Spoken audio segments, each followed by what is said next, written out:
देख रहे हैं आपका अपना डिजिटल न्यूज चैनल श्रेष्ठ उत्तराखंड। मैं हूं आपके साथ गुलविश, हाजिर हूं फिर से यूके न्यूज एक्सप्रेस के साथ। इस तेज रफ्तार बुलेटिन में आपको मिलती है उत्तराखंड की दिन भर की सारी खबरें, पहाड़ का फुल अपडेट। तो चलिए जल्दी से जान लेते हैं दिन की सारी अहम खबरें।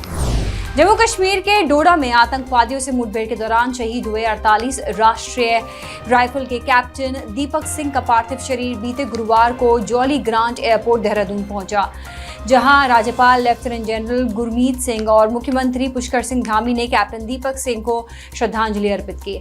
पूर्व मुख्यमंत्री हरीश रावत समेत अन्य नेता भी इस दुख की घड़ी में शामिल हुए। शहीद कैप्टन दीपक सिंह का घर देहरादून के कुआवाला में है। सीएम धामी ने कहा कि सरकार देश के लिए कुर्बान हुए कैप्टन दीपक सिंह के परिवार के साथ खड़ी है और दीपक के बलिदान को कभी भुलाया नहीं जा सकेगा। कैप्टन दीपक सिंह 2020 में सेना में भर्ती हुए थे। दीपक सिर्फ 24 साल के थे और 2 बहनों के बीच इकलौते भाई थे। बीते मई महीने में ही छुट्टी लेकर दीपक अपनी छोटी बहन की शादी के लिए घर आए थे। रक्षाबंधन से पहले अपने लाडले भाई दीपक को खोने वाली बहनों का रो रो कर बुरा हाल है। मुख्यमंत्री पुष्कर सिंह धामी ने पूर्व प्रधानमंत्री स्वर्गीय अटल बिहारी वाजपेयी की पुण्यतिथि पर उन्हें श्रद्धांजलि अर्पित की। इसके अलावा रुद्रपुर और मसूरी में भी बीजेपी कार्यकर्ताओं ने श्रद्धांजलि देकर नमन किया। वहीं मसूरी कंपनी गार्डन का नाम अटल गार्डन करने की कवायद की जा रही है। इसके अलावा गार्डन में अटल जी की आदमकद मूर्ति भी लगाई जानी है। बीजेपी नेताओं को उम्मीद है कि 25 दिसंबर यानी अटल जी के जन्म दिवस पर मूर्ति का अनावरण कर कंपनी गार्डन का नाम अटल गार्डन हो जाएगा। एलोपैथी दवाइयों को लेकर योग गुरु बाबा रामदेव ने एक बार फिर विवादित बयान दिया। पतंजलि योगापीठ में पत्रकारों से बात करते हुए बाबा रामदेव ने दावा किया कि एलोपैथी की जहरीली दवाइयों के सेवन से हर साल करोड़ों लोगों की मौत हो रही है। रामदेव ने यह भी कहा कि आजादी के महोत्सव पर हमने ये संकल्प किया है कि देश में स्वदेशी के अभियान को और भी मुखर करेंगे, क्योंकि देश में अब भी जहरीली और सिंथेटिक दवाइयां खाकर करोड़ों लोग मर रहे हैं। इसलिए चिकित्सा की स्वाधीनता के आंदोलन को अब आगे बढ़ाने की जरूरत है। चिकित्सा की स्वाधीनता का तो अभी बहुत बड़ा सपना बाकी है, क्योंकि एलोपैथी की जहरीली दवाइयां खा खा करके करोड़ों लोगों की मौत हर साल हो रही है। आपको याद दिला दें कि गुमराह करने वाले विज्ञापनों और पतंजलि के उत्पादों को लेकर हाल ही में सुप्रीम कोर्ट से योग गुरु रामदेव और आचार्य बालकृष्ण को बड़ी राहत मिली थी। उनके खिलाफ अवमानना का केस बंद कर दिया गया था। रुड़की के पिरान कलियर थाना क्षेत्र में स्थित दरगाह साबिर पाक के सज्जाद नशीन परिवार पर स्वतंत्रता दिवस के मौके पर तिरंगे के अपमान का आरोप लग रहा है। सज्जाद नशीन परिवार ने अपने आवास पर तिरंगे को उल्टा फहराया। पास से तिरंगा यात्रा लेकर निकल रहे उत्तराखंड वक्फ बोर्ड के अध्यक्ष शादाब शम्स ने उल्टा तिरंगा देखा तो रैली रोककर सज्जाद नशीन परिवार के घर की छत पर चढ़कर तिरंगे को सीधा फहराया, जिसका वीडियो सोशल मीडिया पर जमकर वायरल हो रहा है। वीडियो में शादाब शम्स तिरंगे को सीधा करते हुए भी नजर आ रहे हैं। बाद में शादाब शम्स ने तिरंगे के अपमान पर नाराजगी भी जाहिर की। सारे तिरंगे सीधे लगे हुए, एक तिरंगा उल्टा लगा हुआ है, तो मुझे लगा कि ये ठीक नहीं है। मैंने पहले नीचे बोला कि भाई ये तिरंगा जिसने लगाया गलत लगा दिया, इसे सीधा कर लीजिए। तो मुझे लगा कि वो डिले कर रहे हैं, वो थोड़ा सा उस तरह से रिस्पॉन्ड नहीं कर रहे थे। तो मैंने कहा ये हम खुद चल के ऊपर जाके, हमारी जिम्मेदारी बनती है कि मेरा ध्वज सही तरीके से लगे, उसका अपमान ना हो। इसलिए मैंने खुद अपने आप ऊपर चढ़ के उस तिरंगे को सीधा किया और फिर सीधा करके उसे लगाया। सेना में बतौर लेफ्टिनेंट 32 साल तक देश सेवा करने वाले रुड़की के प्रेम प्रकाश कोटनाला ऐसा काम कर रहे हैं जिसे देखकर हर कोई उन्हें सलाम कर रहा है। Retired army officer Prem Prakash Roorkee की सैनिक का कॉलोनी में संस्कार चिल्ड्रन एकेडमी के नाम से संस्थान चला रहे हैं, जिसमें वो बिना कोई फीस लिए 3 साल से 12 साल तक के बच्चों को अपने तजुर्बे से ट्रेनिंग देकर उन्हें तैयार कर रहे हैं। प्रेम प्रकाश कोटनाला का कहना है कि भले ही वे आर्मी से रिटायर हो गए हों, लेकिन उनके अंदर आज भी देश प्रेम की भावना फूट फूट कर भरी हुई है और वे चाहते हैं कि आने वाली पीढ़ी भी मजबूत हो सके। प्रेम प्रकाश जिन बच्चों को ट्रेनिंग दे रहे हैं, उन्होंने 78वें स्वतंत्रता दिवस के मौके पर परेड कर सलामी भी दी, जिसे देख मौजूद लोग दंग रह गए। धामी सरकार ने गैरसैंण में शुरू होने जा रहे मानसून सत्र के लिए सभी तैयारियां पूरी कर ली हैं। उत्तराखंड विधानसभा अध्यक्ष ऋतु खंडूरी ने बताया कि विधानसभा सचिवालय को अब तक 499 प्रश्न प्राप्त हो चुके हैं। वहीं संसदीय कार्य मंत्री प्रेमचंद अग्रवाल ने विपक्षी दलों से विधानसभा के मानसून सत्र को शांतिपूर्ण तरीके से चलाने के लिए सरकार का सहयोग करने की अपील की है। उत्तराखंड विधानसभा का मानसून सत्र गैरसैंण के भराड़ीसैंण स्थित विधानसभा भवन में 21 अगस्त से शुरू शुरू होने जा रहा है। ये सत्र 23 अगस्त तक चलेगा। कांग्रेस पार्टी 22 अगस्त को देश भर में प्रवर्तन निदेशालय यानी कि ईडी ऑफिस का घेराव करने वाली है। दरअसल सेबी प्रमुख के खिलाफ हिंडनबर्ग रिपोर्ट के बाद देश में सियासी हंगामा मचा हुआ है।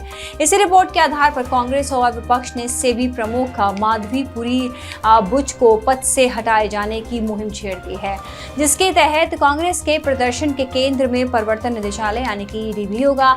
22 अगस्त को प्रदर्शन उत्तराखंड में भी होगा, जिसके बाद से प्रदेश कांग्रेस अध्यक्ष करण महारा ने इस सब की जानकारी दी है। सीबीआई और ईडी का बेजा इस्तेमाल भारतीय जनता पार्टी की सरकार विपक्ष के लिए कर रही है एक टूल के रूप में, उसका हम विरोध करेंगे। 22 तारीख को राष्ट्रव्यापी आंदोलन है। हर राज्य में जहां जहां ईडी के दफ्तर हैं उन ईडी के दफ्तरों का घेराव किया जाएगा। कोलकाता के आरजी कर मेडिकल कॉलेज की जूनियर डॉक्टर से दुष्कर्म और हत्या के खिलाफ पूरे देश में डॉक्टरों का विरोध प्रदर्शन जारी है। टिहरी के जिला अस्पताल बोराडी में भी डॉक्टरों ने काली पट्टी बांधकर इस अमानवीय वारदात के खिलाफ अपनी नाराजगी जाहिर की। डॉक्टरों ने वहां पर काली पट्टी बांधकर काम किया और पीड़ित के लिए इंसाफ मांगा। डॉक्टर ने बताया कि अभी ओपीडी और इमरजेंसी सेवाएं चल रही हैं। दूर दराज से आने वाले मरीजों को कोई दिक्कत ना हो, इसके लिए ड्यूटी की जा रही है। डॉक्टरों का कहना है कि आगे उनके एसोसिएशन का जो भी निर्देश होगा उसका पालन किया जाएगा। चमोली के गोपेश्वर के जिला अस्पताल में प्रसव के दौरान महिला की मौत के बाद जमकर बवाल हुआ। वाल्मीकि समाज के लोगों ने जिला चिकित्सालय में हंगामा करते हुए चिकित्सकों पर लापरवाही का आरोप लगाया। गुस्साए लोगों ने कहा कि समय पर सही उपचार न होने की वजह से महिला की जान चली गई। महिला ने जिस बच्चे को जन्म दिया उसकी हालत भी नाजुक है। नवजात बच्चे को श्रीनगर मेडिकल कॉलेज रेफर किया गया है। बांग्लादेश में हिंदुओं पे हो रहे हमले से पूरा भारत चिंता में है। हिंदू संगठन और साधु संत लगातार विरोध प्रदर्शन करते हुए हिंदुओं का समर्थन कर रहे हैं। इसी सिलसिले में शुक्रवार को धर्मनगरी हरिद्वार के साधु संतों ने आक्रोश रैली निकाली। ये आक्रोश रैली हरिद्वार के कुचली आश्रम से शुरू होकर हरकी पैड़ी ब्रह्म कुंड पर संपन्न हुई, जहां संतों ने बांग्लादेश की हिंसा में मारे गए लोगों की आत्मा की शांति के लिए 2 मिनट का मौन भी रखा। आक्रोश रैली में शामिल संतों का कहना है कि जिस तरह से बांग्लादेश में हिंदुओं पर लगातार हमले किए जा रहे हैं वो फौरन रुकने चाहिए। भारत सरकार और यूएन को इसमें हस्तक्षेप करते हुए हिंदुओं की रक्षा करनी चाहिए। बांग्लादेश में इस्लाम के जिहादियों की गुंडागर्दी, हिंदुओं के साथ बलात्कार, अपहरण, लूट जैसी संगीन अपराध निरंतर हो रहे हैं, लेकिन वहाँ की सरकारें, वहाँ के लोग अत्याचारों पर न कोई अंकुश लगा रहे हैं, न उनकी कोई चिंता कर रहे हैं। 2 करोड़ हिंदू सड़क पर है। वहाँ पर हिंदुओं पर जो निर्ममतापूर्ण हत्या की जा रही है वो बंद की जाए। मठ मंदिरों को तोड़ा जा रहा है वो बंद किया जाए। इसके लिए हम सब ने मांग की है एक प्रतिनिधिमंडल भारत सरकार बांग्लादेश में भेजे और वहाँ पर हिंदुओं की जो निर्मम हत्याएं हो रही है वो तत्काल प्रभाव से बंद होने के लिए यूएनओ या मानवाधिकार आयोग जो इंटरनेशनल स्तर पर काम करने वाले लोग हैं वो वहाँ पर शांति व्यवस्था कायम करे। और जिस तरह के हिंदुओं के ऊपर आप अत्याचार हो रहे हैं, बहु बेटियों का बलात्कार हो रहा है, और आप कब तक हिंदू समाज शांत रहेगा। तो हमारे हरिद्वार के संतों ने, पचपुरी के संतों ने, सभी मतलब संगठन है, उन लोगों ने किया कि एक आक्रोश रैली का आयोजन किया जाए और सरकार को चेतावनी दी जाए, बांग्लादेश की सरकार को और इनको भी, कि वहाँ हिंदुओं की रक्षा करें। बांग्लादेश में जो हिंदू धर्म के हमारे भाई बहन हैं उनके ऊपर जो अत्याचार हो रहा है और मंदिरों के ऊपर जो आक्रमण हुआ है उससे पूरा भारत का सरदर्शन साधु समाज आक्रोशित था। हम लोगों ने पहले भी एक ज्ञापन दिया था और आज एक आक्रोश रैली के माध्यम से जिन भाई बहनों की वहाँ जान गई है दंगों में, उनके प्रति हम लोगों ने श्रद्धांजलि अर्पित किया। माँ गंगा और भगवान शिव से हम प्रार्थना करते हैं तो उन्होंने आत्माओं को अपने चरणों में निवास दे और भविष्य में ऐसी घटनाएं ना हो, इसकी हम सरकार से मांग करते हैं। केदारनाथ पैदल मार्ग को श्रमिकों की कड़ी मेहनत के बाद दुरुस्त कर दिया गया है, जिसमें 15 दिन पैदल चलकर यूपी, गुजरात और हरियाणा से कई तीर्थयात्री केदारनाथ धाम पहुंचे। 260 मजदूरों की कड़ी मेहनत के बाद पैदल मार्ग को बनाया गया है। वहीं प्रशासन से मिलकर सहयोग पर केदारनाथ धाम पहुंच रहे तीर्थयात्रियों ने आभार जताया। याद दिला दें कि 31 जुलाई की रात आपदा के कारण केदारनाथ पैदल मार्ग का 19 किलोमीटर हिस्सा 29 जगहों पर क्षतिग्रस्त हो गया था, जिसके बाद सबसे पहली प्राथमिकता के तहत पैदल मार्ग से तीर्थयात्रियों को सुरक्षित निकाला गया। मुख्यमंत्री पुष्कर सिंह धामी की निगरानी और डीएम सौरभ गहरवार के नेतृत्व में चले रेस्क्यू अभियान में हजारों श्रद्धालुओं और स्थानीय लोगों को हेली सेवा के साथ पैदल आवाजाही से उनकी जान बचाई गई। इसके बाद प्रशासन की ओर से पैदल मार्ग को तेजी के साथ दुरुस्त करने की चुनौती थी।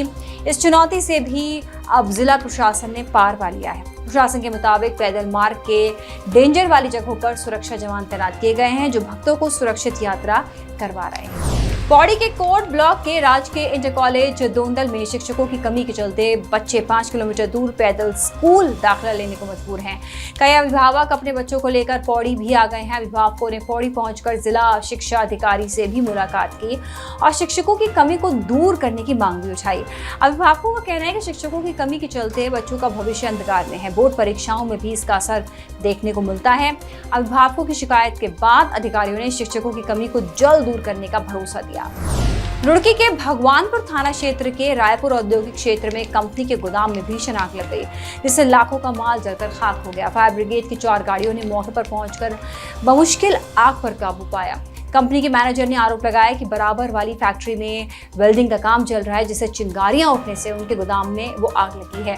वहीं बराबर की फैक्ट्री में वेल्डिंग का काम करने वाले लोगों का कहना है कि उनके काम करने से आग नहीं लगी है। तहसील प्रशासन के अधिकारियों ने मामले की जांच शुरू कर दी है। ऋषिकेश में ब्रह्मपुरी के पास गंगा नदी में समा गया एक युवक। 8 लोगों का दल मध्य प्रदेश से घूमने आया था। ब्रह्मपुरी स्थित एक आश्रम में 3 दिन की पूजा के लिए सभी लोग आए हुए थे।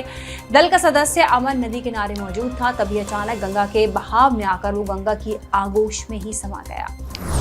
यूके न्यूज एक्सप्रेस में अभी बस इतना ही। नई खबरों के साथ फिर से हाजिर होंगे। आप देखते रहिए श्रेष्ठ उत्तराखंड, आपका अपना पसंदीदा डिजिटल चैनल।